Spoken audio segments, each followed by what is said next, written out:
do a lot of... Okay, so now let's open this virtual machine, and to open that virtual machine we need to go there, open existing VM or team, and then we go to this directory and we go to this VM0. And there now you see the configuration. We have two network interfaces, we have a 40 gig hard disk, and we have 256 megabyte of RAM. Now I could edit this virtual machine if I want, or I could simply start this virtual machine. In the center of the screen, yes. So now we could power on this virtual machine. I will come back to this question, what exactly is the background later on. And now you see this virtual machine tries to get an IP address from DHCP because it wants to boot from the network. Depending on the setting of the BIOS of this PC, you know, you have a boot order where to boot from. And so you see it tries now to boot from the network. So you see we have there a MAC address on one of these network ports, and now it will fail to get an IP address via DHCP, and the same, so you see the pre-execution boot environment, it fails to boot from the network. The same happens on the second interface, and finally this machine, this PC, will tell you unable to boot. I have no operating system. So it is really a machine with a blank hard disk. So we cannot boot. So to boot this machine, we need to have a media. So now we need to have a SLES10 Service Pack 3 installation DVD. But, so you see there, operating system not found. So we can simply switch off this virtual machine. And now we may use maybe this media to boot from this virtual machine. But, as you know, when you install Linux on a system, it is exactly the same with Windows. When you install Windows XP on a system from DVD, then Windows XP asks you a lot. Would you like to copy the operating system on this hard disk or on that hard disk? What partitions to create? What file system should be used to format the partitions?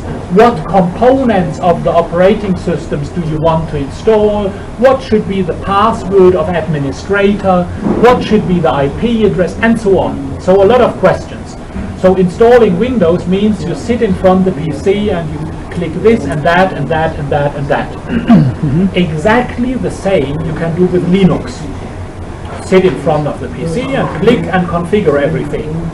So one way for Astra would have been to give out an installation instruction for SLES10 Service Pack 3.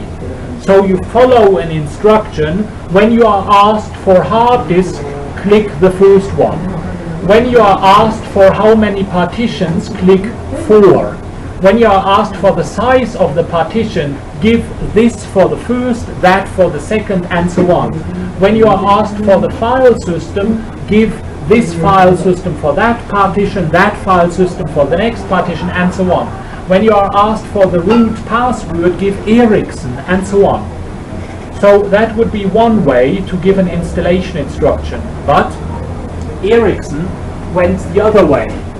They say, and exactly the same you can do with Windows as well. You can have a file that contains the answers to the questions that you would be asked during installation. In Windows, that is a simple text file. In Linux or in SUSE Linux, it is different in Red Hat and other distributions. In SUSE Linux, it is an XML file that you can use. And this XML file is in MX1 version 3. We had different XML files. in MX1 version 3, you had an XML file for the HP. That was then autoins.cciss. Then you had an autoins.esu, and so on. And you had an autoins.sda and an autoins.hda. So you had 4 different XML files. This was because you need to select the appropriate file depending on the controller that you have inside your your server where you want to do the installation. Because in older versions, that was there is a new functionality since Service Pack 2 that you can tell AutoYast simply go to the first controller and go to the first hard disk on that controller and do there the installation. Previously, you need to tell AutoYast to what controller in the system to go, and in HP we have an CCISS controller, an RAID controller. That was CCISS is long years ago. You know that previously we had a company, Compaq, and then HP bought that company. And Compaq had a special RAID technology with a special controller, and that was the Compact Integrated Storage System, and that is still CCISS. And so for this special controller, you need to tell Linux, go to that controller, go to the hard disk number 1 on that controller. But with Service Pack 2, things are easier. You can tell AutoYast, go to the first controller that you find in the system, go to the first hard disk what you find there, and create there partition 1, partition 2, partition 3. And so now for MX1 version 4, we have only one XML file. It is a universal XML file for all servers. And this universal XML file is now what I have done to make it as easy as possible for you, because usually you have only a /10 Service Pack 3 installation media. You have downloaded that from Novell and burned it on a DVD, and now you need to have your XML file on a USB stick or wherever, or on a floppy if you use an HP. On the embedded server unit, you know there is no floppy drive, so there the only chance is to use a USB stick. But to have it as easy as possible, I have integrated this. I have created DVDs for you, and on this DVD we have there an additional directory XML, and in this you find the autoins XML. And we have a second directory, this is MX1, and in this second directory you find the software packages later on that you need to install. So you simply need to use this one installation media on your physical servers. You don't need to have a USB stick or other things to do the installation. Now in virtual machines I have it even easier than that.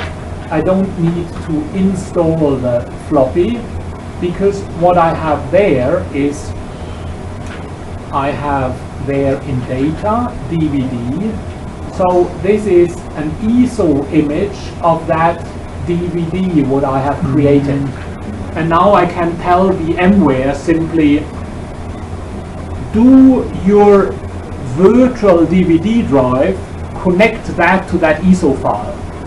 So have the imagination, have this, if this ISO would be in the DVD drive, to boot from that. Now let's have a look at this XML very quick. So we have there in Astra Ericsson, I have it MX1 software, I have there XML, and there is this autoins XML,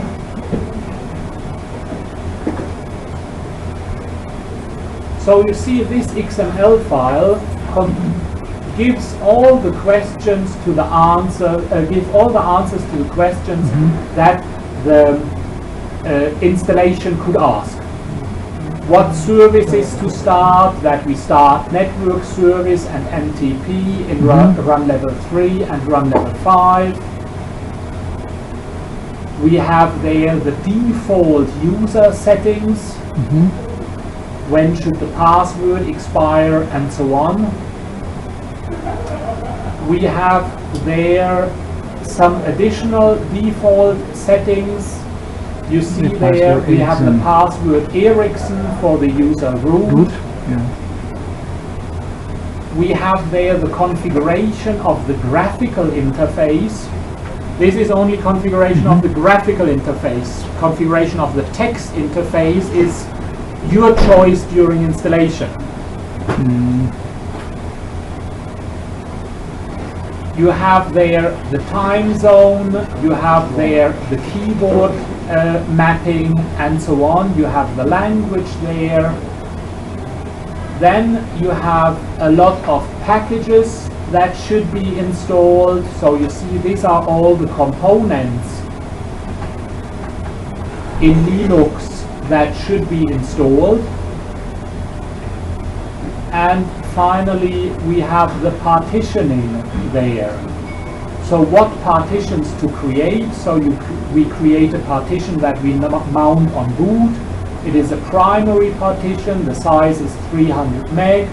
Then we have the swap partition, we have the var partition, 12 gig in size, and so on.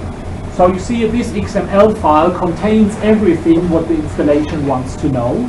And so now we simply need to give the name of this file or the path to this file during installation. And on the DVD we have seen that it is in subdirectory XML and that it has the name autoinst XML.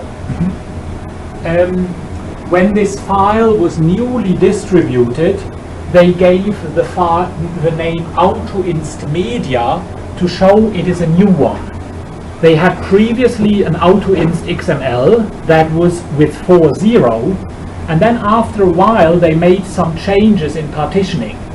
And now to make clear that we have a new XML file, they gave the name autoinst media. But I have simply this is a copy of that file. So it is not that this is the old one and this is the new one. This is just exactly the same file. It is exactly the same. It is just to give you the information. Aha, when this file was new, it came with this extension. So you see, if you are interested to see the differences, I can give, you see, the old was only autoinst. That was the first file that was distributed for 4.0, but then some weeks later they came with autoinst media. This is the new file, but I renamed that to autoinst again to have things easier.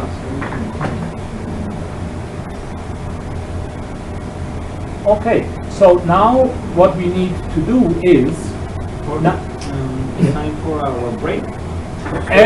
Time for break is in 2 minutes when I'm going to start this installation, because then the installation will run for 20 minutes unattended, and then we can do the break.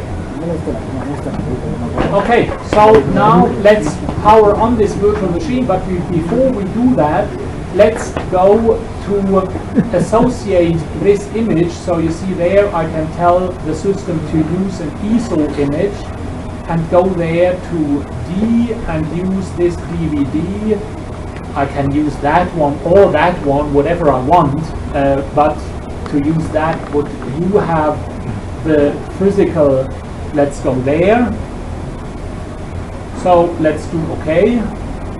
And now let's go to power on this virtual machine.